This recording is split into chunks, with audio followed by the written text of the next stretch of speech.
เปิ้นก็พยายามบ่ให้เผาคือยงขี้เยื่อเนาะเพราะว่าควรพิษเหมาะควรต่างๆภาวะโรคร้อนก็จะเกิดขึ้นไปทั่วแล้วก็ไข้ไวรัสโควิดยังมีอยู่ญาติโยมนะยังตั้งอยู่ในความประมาทบ่ได้ทางส่วนกลางทางสมุทรสาครทางกรุงเทพและก็จังหวัดใกล้เคียงก็ยังมีการสุ่ม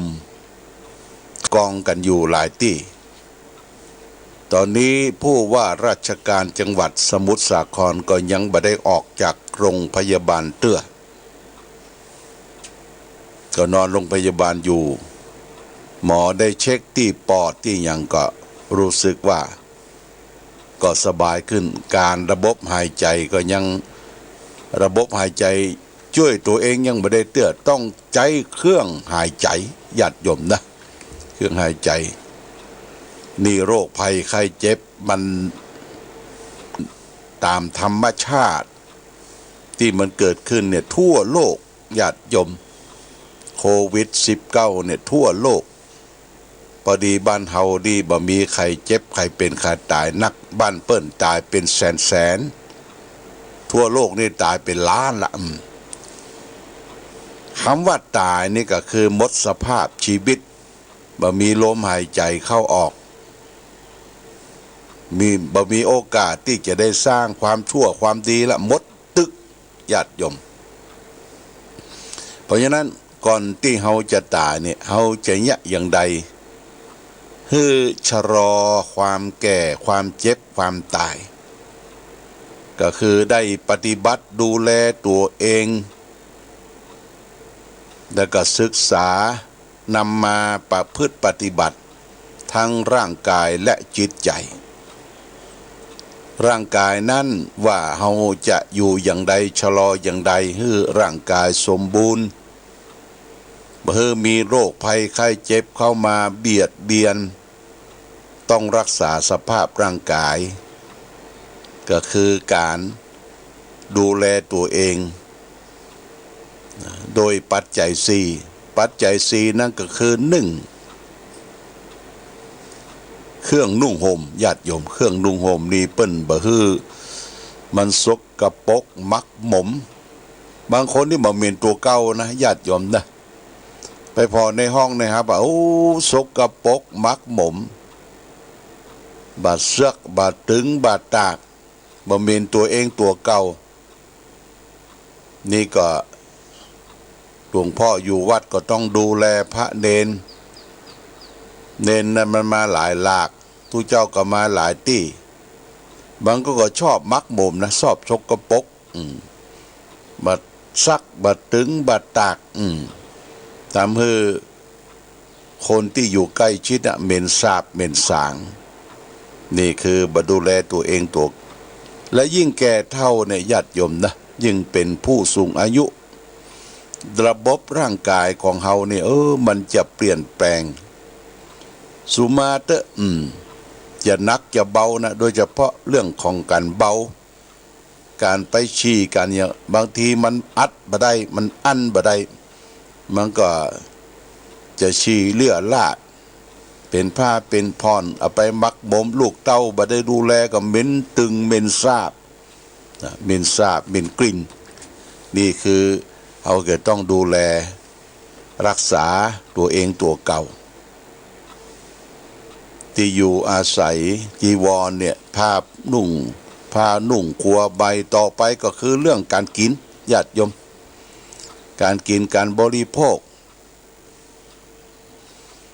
อย่างเขาไปเรียนเป็นนักศึกษาคนเฒ่าอีนะเพิ่นก็เรื่องเพิ่นนึงบอกหรอถึงสอนครูบาอาจารย์ว่าจะไปกินอาหารที่มันข้นแค้นกินอาหารที่มันย่อยง่ายกินปลาเป็นหลักกินผักเป็นรองญาติโยมเรื่องโภชนาอาหารเนี่ยนะอย่าไปกินมักกะลาบกะ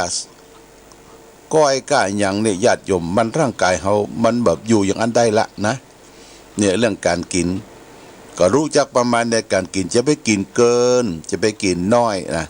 รู้จักโภชเนมัตตัญญูตารู้จักประมาณในการกิน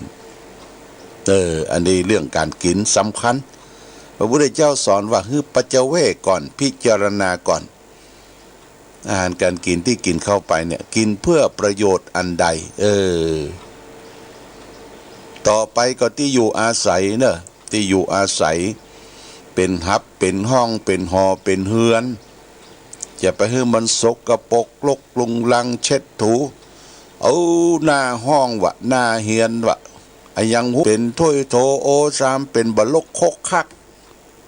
บะดูแลตัวเก่าด่ะเนาะต้องดูแลตัวเองตัวเก่าดูครอบดูครัวพระเนรมาบวชที่วัดก็เช่นเดียวกันเนี่ยหยังบะไข่เข้าตีเข้าตางเฮ้ยเนี่ยไหนเหี้ยหั่นนะบางทีกินถ้วยกินจ้อนเหี้ยละบะล้างละเก็บมักบ่มไว้บ่ฮู้ไผล้างนะสงสัยนะบ่ฮู้ไผล้างเนี่ยสร้างสุขนิสัยที่บดีญาติโยมนะแล้วก็เนี่ยอย่างฮือเก็บฮือเขี่ยฮือเพี้ยวฮือเมียดนะ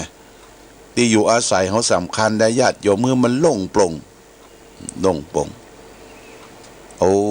แต่ว่าไปเปิดพอตู้เย็นบะล่ำเปิดพอบ่ฮู้เอายังไปยัดบะล่ำบะเหลือแต่ว่าเพี้ยวตู้เย็นน่ะญาติโยมน้ำแข็งมาเกาะมาก้อนมันบ่สะอาดคนเฮามันเนี่ยกะอยากจะเก็บไว้กินอย่างบ่เสี่ยงเอายัดใส่ตู้เย็นเอาละมันเต็มมันอย่างนี้ก็ลำบากแต่ว่านี่ต้องล้างต้องเช็ดต้องถูต้องเอาพัดลมมาเป่าของเก่าของเกลือเก็บออกนะญาติโยมเป็นเจ้าว่าที่อยู่อาศัยนี่สำคัญต่อไปสำคัญแถมอย่างหนึ่งก็คือเรื่องของยารักษาโรคยารักษาโรคเนี่ยเป็นปัจจัยที่สี่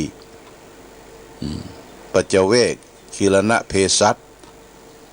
ยารักษาโรคนี่ต้องเป็นยาประเดี๋ยวนี้ยามันมาสปะเปิ่นโฆษณาประชาสัมพันธ์ยาเสริม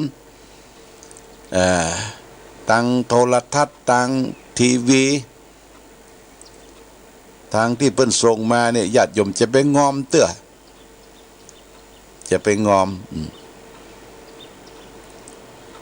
บางท่านก็ว่าโอ้ยาผีบอกยาเปิ้นแปลงมาเนี่ยกินแล้วหายปวดหายไข้หายเมื่อยรวดเดียวแต่บางทีเปิ้น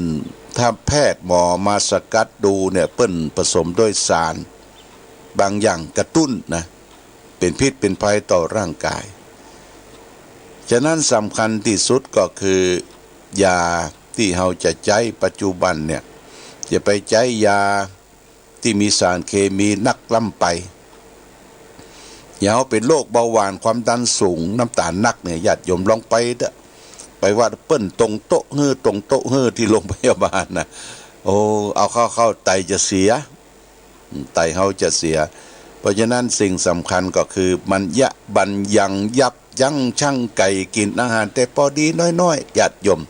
กินข้าวแต่พอน้อยพอดีนะอยู่อย่างคนทุกข์คนยากลำบากต้องถอยหลังเข้าคลองแล้วนะถอยหลังเข้าคลองอย่างเก่าจะไปเคือกันกินฟิซ่ากินอันนั้นอันนี้ญาติโยมนะ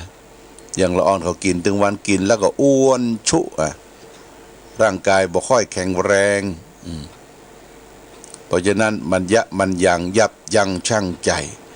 อาตมาก็มาพิจารณาตัวเองตัวเก่าเช่นเดียวกันเฮาไปแยงกระจกพอกูเตื้อนี่เฮาตุ้ยนะตุ้ยแล้วมันชั่วตุ้ยบ่มีมันบ่มี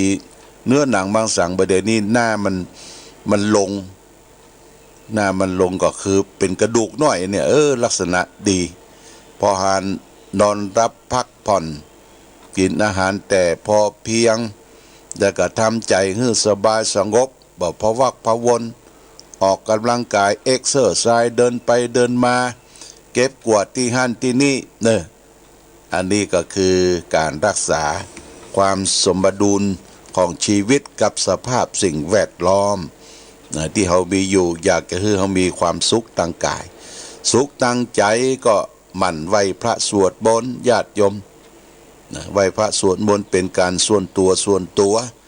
ก่อนจะรับจะนอนไหว้พระสวดมนต์ก่อนจะตื่นขึ้นมาล้างหน้าล้างตาไหว้พระสวดมนต์เป็นสง่าเป็นราศีไม่ใช่หน้าบูดเยอะญาติโยมนะแปลงหน้าแก้มหน้าบูดเยอะเป็นปากแหวโอ้ต้องรักษาสมดุลของร่างกายนี่ฝากไว้แต่ว่าได้เรื่องของคลังธรรมก็เรื่องโอวาทของพระปฏิโมกข์โอวาทคำสอนของพระพุทธเจ้าเนี่ยที่เขาสวดกันถึงวันมีได้ใจความว่าขันติปรมังตะโปติคานิพพานังปรมังวัฏันติพุทธานาหิปัปปิชิโตปังหูปตาติสมโนโหติปรังวิเททยันโตสัพพะปัสสะอาการนังกุสลสุปสัมปทา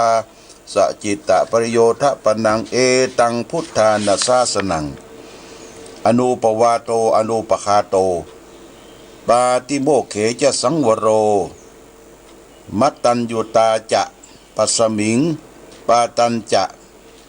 สยสนานังอธิจิตเต